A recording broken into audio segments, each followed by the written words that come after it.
तो ब्रेक के बाद आप सभी का एक बार फिर से स्वागत है हमारे इस लाइव यूथ न्यूज़ शो में, जिसका नाम है कैंपस एक्सप्रेसो, और मैं हूं आपके साथ कपिल। तो दर्शकों, जैसा कि मैंने आपको बताया था, ये हमारा एक ऐसा शो है जहां पर मिलेगा आपको एजुकेशन का सारा ताज़ा अपडेट। साथ ही मैं आपको बताऊंगा कि किस कैंपस में हुआ क्या खास, दिखाऊंगा आपको टिप्स और साथ ही आपको दिखाऊंगा कैंपस से जुड़ी ढेर सारी गॉसिप। तो फ्रेंड्स, अब मैं आपको बताता हूँ कि किस एजुकेशनल कैंपस में क्या हुआ खास।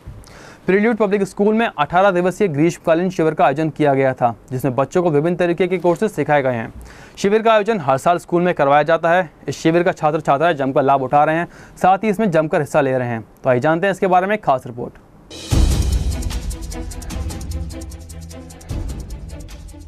प्रील्यूड पब्लिक स्कूल द्वारा विद्यार्थियों के विकास के लिए 18 दिवसीय निःशुल्क ग्रीष्मकालीन शिविर का आयोजन किया गया है। ये शिविर 6 जून तक चलेगा। हर साल की तरह इस साल भी ये शिविर केवल प्रील्यूड पब्लिक स्कूल के विद्यार्थियों के लिए नहीं, अन्य बच्चों के लिए भी आयोजित किया गया है। इसमें विद्यालय के विद्यार्थियों ने बढ़ चढ़कर अपनी रुचि और क्षमता के अनुसार अलग अलग कोर्सों में भाग लिया है। I am from Prelude Public School. I am the coordinator of this summer camp. This summer camp has started on 18th of May and it will over on 6th of June. Our main motto is that students can learn in fun. We had organized 32 activities in which 800 students from different schools of Agra are participating. They are learning with fun.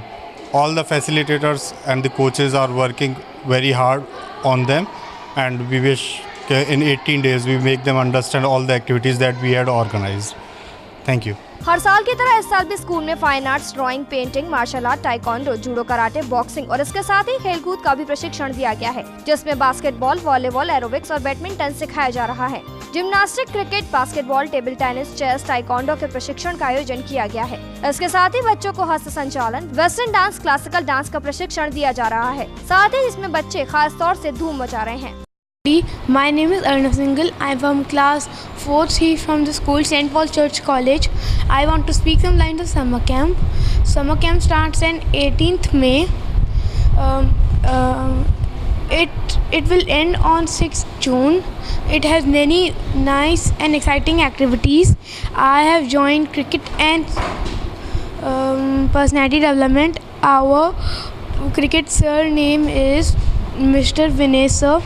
And our personality development ma'am is name is Mr. Dimply ma'am. She is very kind.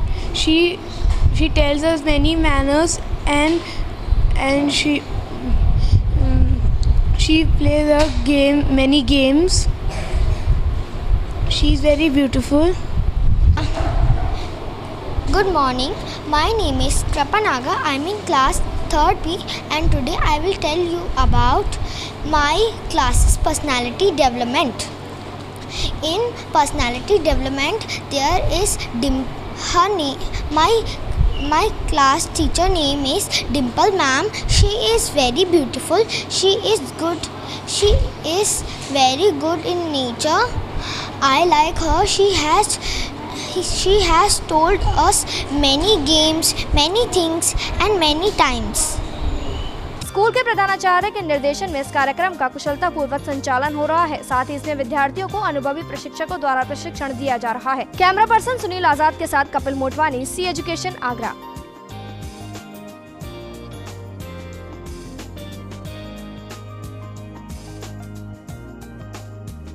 तो friends, campus की recent activities के बाद अब वक्त आ गया हमारे campus की tips का। तो फ्रेंड्स, कल मैंने आपको बताया था कि कैसे आप एग्ज़ाम से पहले रिवीजन कर सकते हैं और अपने लिए प्रिपरेशन कर सकते हैं।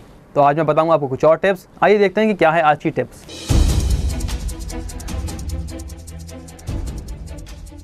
Useful tips for time management. अपने वर्क एंड स्टडीज़ को मैनेज करने के लिए हमें अपना टाइम भी मैनेज करना बहुत ज़रूरी है।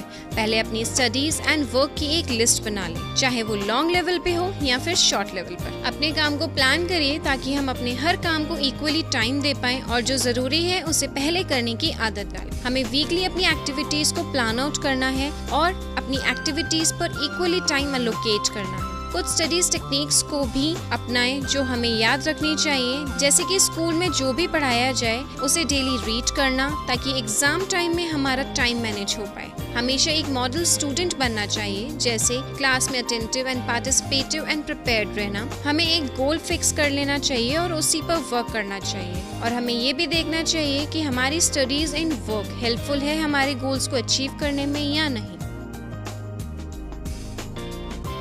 तो ये थी हमारे एक्सपर्ट्स की टिप्स, और टिप्स के बाद अब वक्त हो चुका है एक छोटे से ब्रेक का, पर आप कहीं मत जाइएगा क्योंकि अभी हमारे बुलेटिन बोर्ड पर है और भी बहुत कुछ इंटरेस्टिंग। देखते रहिए कैंपस एक्सप्रेसो।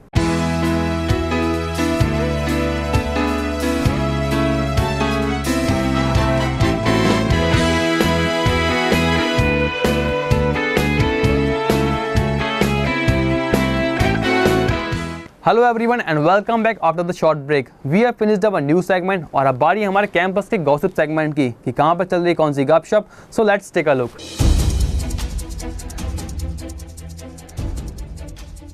हे फ्रेंड्स, इस बार मैं आ चुका हूँ आगरा कॉलेज में गॉसिप करने के लिए आपकी। मेरा नाम तो आपको पता ही है, कपिल। तो आज मैं यहाँ पर हूँ आगरा कॉलेज में, जहाँ पर मेरे साथ मेरे दोस्त जो चाट पकौड़ी खा रहे थे। डिस्टर्ब कर दिया मैंने उन्हें, रोक दिया उन्हें खाने से। आइए बात करते हैं कि उन्होंने कितने समोसे खा लिए।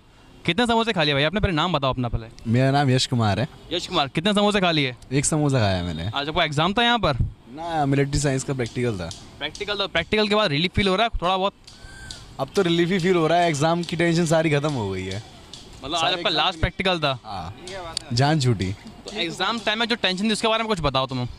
एग्जाम टाइम में प्रेशर तो रहता ही है, कोई दूसरा स्टूडेंट हमसे आगे ही निकल जाए तो प्रेशर तो रहता ही है, तो पढ़ना पड़ता है उसके लिए। पर ये भाई हमारे बहुत पढ़ते हैं। एग्जाम टाइम में कोई ऐसा मूवमेंट आपका हुआ जब आपने भाई दोस्त या कुछ बता दे, आ नहीं रहा, कुछ तो ऐसा हुआ होगा? हुआ है ना, हुआ है। कब हुआ ऐसा? हर एग्जाम में ऐसा ही होता है। हर एग्जाम में तो होता है लास्ट में। मतलब हर एग्जाम के लास्ट में जो लास्ट 10 मिनट्स होते हैं उसमें? हाँ, तो शुरू से ही हुआ है। लेकिन मैंने सुना है कि लास्ट 10 मिनट्स में करते हैं। ऐसा भूत आया था, यानी कॉपी छोड़ते ही नहीं है बच्चे, क्या होता है ऐसा?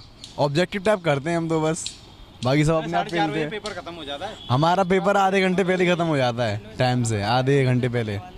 तो फिर किस बात की टेंशन तुम्हें? मतलब पढ़ के आते हो घर से हैं? और क्या, पढ़ के ही आएंगे।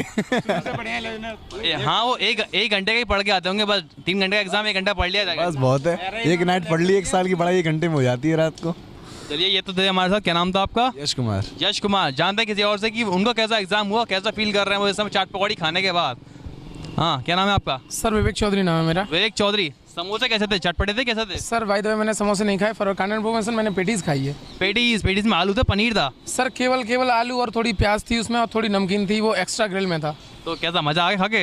हाँ, मज़ा तो नहीं आया, बट हाँ थोड़ा अच्छा सा लगा, ठंडा ठंडा सा, क्योंकि पानी पी लिया था पीने पीछे से। आज आपका प्रैक्टिकल था यहाँ पर? हाँ जी सर, प्रैक्टिकल था। कैसा रहा प्रैक्टिकल आपका? Practical awesome. ऑसम बोले तो? ऑसम मीन्स बोलते हैं झकास, आउट ऑफ माइंड बोल सकते हो आप। इनएक्यूरेट, आउट ऑफ माइंड मतलब कुछ समझ में नहीं आया उसमें? हाँ, इनएक्यूरेट तुम बोल सकते हो, जो चाहता था वो मिल गया ग्रेड, बस। पेपर आउट हो गया था पूरा, आउट ऑफ माइंड था बिल्कुल? हाँ, पेपर ऐसा नहीं था। आउट ऑफ माइंड का मतलब ये भी नहीं होता कि पेपर अब दिमाग से बाहर निकल जाए। आउट ऑफ माइंड का आउट ऑफ सिलेबस बोलते हैं? आउट ऑफ माइंड का मतलब होता है ऐसी स्टेट जिससे ऊपर चले जाए। तो आपके जो बाकी एग्जाम थे वो कैसे रहे? सर मेरे बाकी एग्जाम सारे अच्छे गए हैं।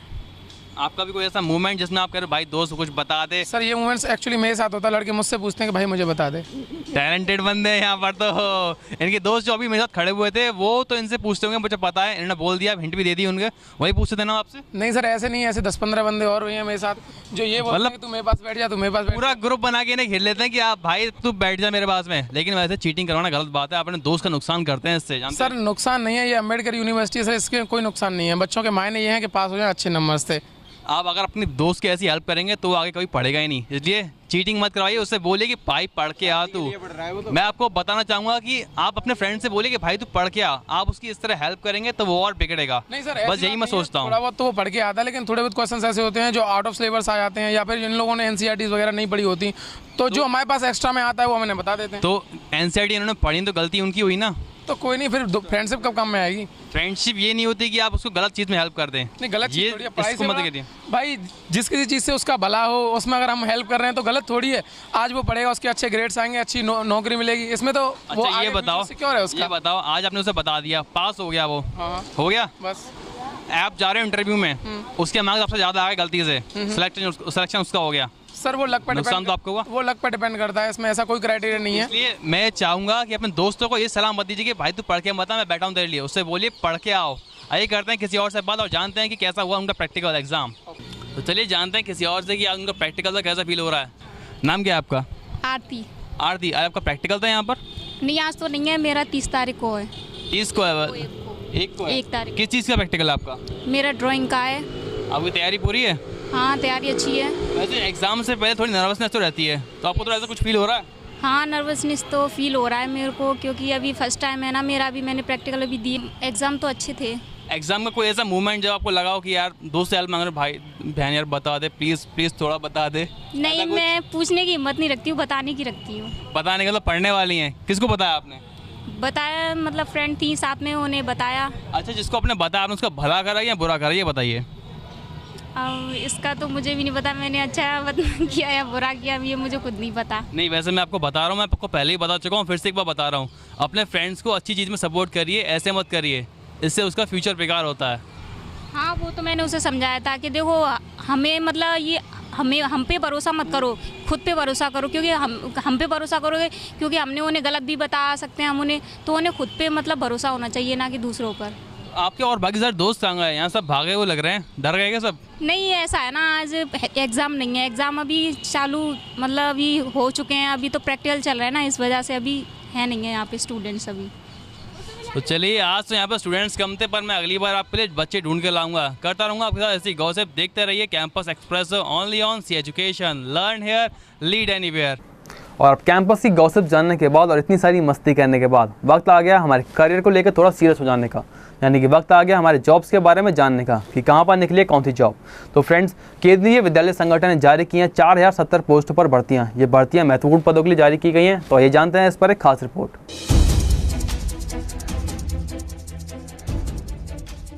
केंद्रीय विद्यालय संगठन KVS ने टीचिंग और नॉन टीचिंग पोस्ट के लिए रिक्रूटमेंट नोटिफिकेशन इशू किया है। इसका एप्लीकेशन प्रोसेस 23 मई से स्टार्ट हो चुका है। KVS की 4070 पोस्ट के रिक्रूटमेंट में वाइस प्रिंसिपल से लेकर TGT और PGT तक की पोस्ट इंक्लूडेड है। अगर आपने अब तक इसमें से अप्लाई नहीं किया है तो इस नोटिफिकेशन से रिलेटेड सभी जरूरी डिटेल्स यहाँ जानकर अप्लाई कर लें। Vacancy detail: total post 4070, name of post teacher, non teaching, vice principal, finance officer, assistant LDC, UDC, Hindi translator, stenographer, assistant editor, teaching, PGT, TGT, librarian, primary teacher, PRT music. Application fees: vice principal और finance officer की post के लिए application fees 1200 रुपए है, वहीं दूसरे सभी post के लिए एप्लीकेशन फीस 750 रुपए है। हाउ टू अप्लाई: एलिजिबल और इंटरेस्टेड कैंडिडेट्स www.kvsangathan.nic.in पर जाएं और इस रिक्रूटमेंट से जुड़ी सभी डिटेल्स को पढ़ लें।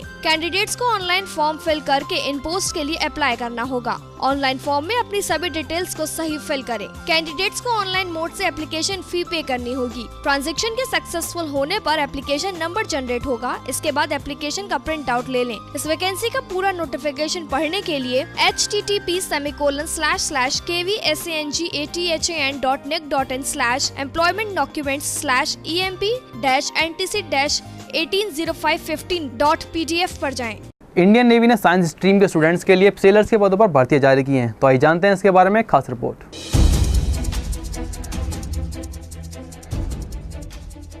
12वीं के बाद स्टूडेंट्स के माइंड में अपने करियर को लेकर कंफ्यूजन होना नॉर्मल बात है। साइंस स्ट्रीम के स्टूडेंट्स के लिए मेडिकल, इंजीनियरिंग के अलावा दूसरे ऑप्शन सोच पाना मुश्किल होता है। जो स्टूडेंट्स डिफेंस सर्विसेज में अपना करियर बनाना चाहते हैं, उनके पास इंडियन नेवी में खुद को सेलर के तौर पर एनरोल करने की अपॉर्चुनिटी है। इंडियन नेवी का SSR का नोटिफिकेशन सिर्फ अनमैरिड मेल कैंडिडेट्स के लिए है। जो भी स्टूडेंट डिफेंस सर्विसेज में इंटरेस्टेड हैं, वह इसमें अप्लाई कर सकते हैं। एलिजिबिलिटी: कैंडिडेट्स को 1 फरवरी 1995 से 31 जनवरी 1999 के बीच बॉर्न होना चाहिए। कैंडिडेट्स 12वीं पास होने चाहिए। कैंडिडेट्स के 12वीं में मैथ्स और फिजिक्स के अलावा केमिस्ट्री, बायोलॉजी या कंप्यूटर साइंस में से कोई एक सब्जेक्ट होना चाहिए। इंडियन नेवी की वेबसाइट www.joinindiannavy.gov.in पर जाएं। होम पेज पर अप्लाई ऑनलाइन सेलर्स एंट्री पर क्लिक करें। ऑनलाइन एप्लीकेशन फॉर्म में अपनी सभी डिटेल्स को सही फिल करें और सबमिट बटन पर क्लिक कर दें। कैंडिडेट्स को एप्लीकेशन फॉर्म के 2 प्रिंट आउट लेने होंगे। एक एप्लीकेशन फॉर्म पर साइन करें और उसके साथ 10वीं और 12वीं की अटेस्टेड मार्कशीट की फोटोकॉपी, एक सेल्फ अटेस्ड एनवेलप जिस पर 10 रुपए का स्टैम्प फिक्स्ड हो और अपने पासपोर्ट साइज फोटो। इन सभी डॉक्यूमेंट्स को एक ऑर्डिनरी पोस्ट के थ्रू अपनी स्टेट के इंडियन नेवी के एड्रेस पर भेज दें। हर स्टेट के कैंडिडेट्स के लिए डॉक्यूमेंट्स की पोस्ट करने का एड्रेस डिफरेंट है। उसे जानने के लिए इसके लिए नोटिफिकेशन पर जाएं www.nausena-bharti.nic.in/ptf/ssreng.pdf। सिलेक्शन प्रोसीजर: कैंडिडेट्स का selection written test, physical fitness test और मेडिकल एग्जामिनेशन के बेसिस पर किया जाएगा। रिटन टेस्ट में 4 सेक्शंस होंगे: इंग्लिश, साइंस, मैथमेटिक्स और जनरल नॉलेज। एग्जाम्स की ड्यूरेशन 1 घंटे की होगी, जिसमें उन्हें चारों सेक्शंस के इंडिविजुअली पास करना होगा। जो कैंडिडेट्स इस टेस्ट को क्वालिफाई कर लेंगे, उन्हें फिजिकल फिटनेस टेस्ट और मेडिकल टेस्ट को क्वालिफाई करना होगा। एप्लीकेशन फीस: इस रिक्रूटमेंट में कैंडिडेट्स को किसी तरह की एप्लीकेशन फीस पे नहीं करनी होगी। कैंडिडेट्स को सिर्फ अपने डॉक्यूमेंट्स की हार्ड कॉपी इंडियन नेवी के एड्रेस पर भेजनी होगी। इंस्ट्रक्शंस टू फॉलो: कैंडिडेट्स के पासपोर्ट साइज फोटो में ब्लू बैकग्राउंड पीछे होना चाहिए। कैंडिडेट्स डॉक्यूमेंट्स की हार्ड कॉपी में ओरिजिनल डॉक्यूमेंट्स की फोटोकॉपी भेजें। इस कोर्स की ट्रेनिंग फरवरी 2016 से स्टार्ट होगी। Important dates: last date to apply online 7 June 2015। Last date to receive hard copy 15 June 2015। तो ये थी हमारी लेटेस्ट अपडेट्स। अगर आपको भी हमारा बुलेटिन कैंपस एक्सप्रेसो पसंद आया है तो आप भी हमें सोशल मीडिया के थ्रू कनेक्ट हो सकते हैं। So let's take a look. आप हमें फेसबुक पर भी लाइक कर सकते हैं। हमारी फेसबुक आईडी है www.facebook.com/ceducation channel, या फिर आप हमें व्हाट्सएप भी कर सकते हैं। हमारा व्हाट्सएप नंबर है 9837099999। For more details you can call us at 05624036 and don't forget to follow us on Twitter. आज के हमारे शो में बस इतना ही। एजुकेशन की और भी लेटेस्ट न्यूज़ से अपडेट रहने के लिए देखते रहिए campus expresso, only on C education. Learn here, lead anywhere. धन्यवाद।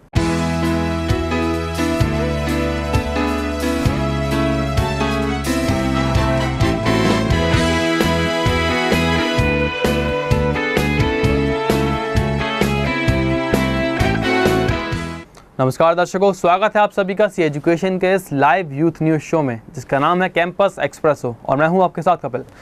तो दर्शकों, जैसा कि आप हमारे शो का नाम सुनकर जान ही गए होंगे कि हमारे शो में होगी सिर्फ यूथ से जुड़ी न्यूज़, क्योंकि ये हमारा एक ऐसा बुलेटिन है जहां पर मिलेगा आपको एजुकेशन का सारा ताज़ा अपडेट। मैं बताऊंगा आपको एग्जाम स्टेप्स और साथ ही आपको दिखाऊंगा कैंपस की ढेर सारी गॉसिप। तो चलिए आगे बढ़ते हैं और देख लेते हैं सबसे पहले इस वक्त की हेडलाइंस। पीएचडी काउंसलिंग प्रक्रिया की तारीखों में बदलाव, 5 विषयों की काउंसलिंग की तारीखें बदली।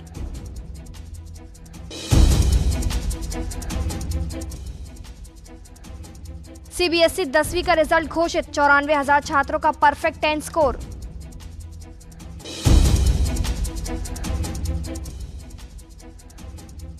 स्कूल में आयोजित हुआ समर कैंप, बच्चों ने लिया बढ़ चढ़कर समर कैंप में भाग।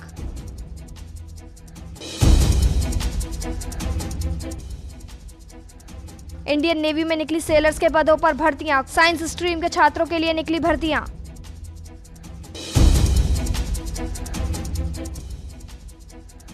केंद्रीय विद्यालय संगठन में निकली भर्तियां, 4070 पोस्ट के लिए निकली भर्तियां।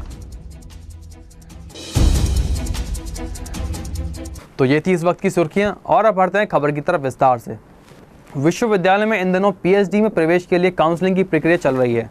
विश्वविद्यालय ने 5 विषयों की संभावित तारीखों में फेरबदल किया है, जिसकी जानकारी विश्वविद्यालय ने अपनी वेबसाइट पर अपलोड कर दी है।